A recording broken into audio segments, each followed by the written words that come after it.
শেষ শেষ। কালকে এই একটু পরে মারা যাবো, কালকে এই মুহূর্তে একদিন, পরের দিন 2 দিন, পরের দিন 3 দিন। বিশ্বাস করেন 3 দিন পরে আপনারা যার যার মতো কাজ শুরু করবেন। 4 দিনের দিন আরিফ বিন হাবিবের জন্য কিছু একটা করা দরকার। আচ্ছা 7 দিনের দিন বুঝলে গেছেন। 1 মাস পরে সবাই সবার মতো। 1 বছর পরে কিসের কে আরিফ বিন হাবিব, কোথায় কে সে কি, সব শেষ। তুমি মরে যাইবা, মরার পর পচে যাইবা, ওটা নিয়ে ভাবো। এটাই তো সত্যি কথা।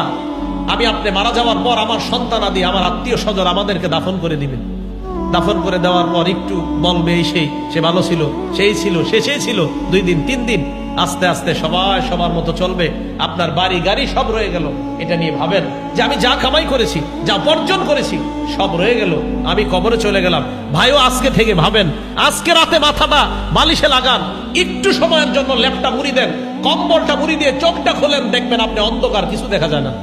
চোখ খোলেন, ল্যাপ মুড়ি দিয়ে, কাঁথা মুড়ি দিয়ে চোখ খোলেন, লাইট অফ, দেখবেন কিছু দেখা যায় না। তখন ভাববেন, আচ্ছা আমার লাশটা কবরে রাখলো কামরাঙ্গীরচরের জনগণ, রাখার পর আমার লাশের উপরে বাঁশ দিল, বাঁশ দেওয়ার উপরে আবার মাটি দিল। আচ্ছা আমি তো কিছু দেখতে পাবো না। আচ্ছা অন্ধকার, ব্যাপারটা কি? ইমানদার হলে কবর আল্লাহ আলোকিত বানায় দিল।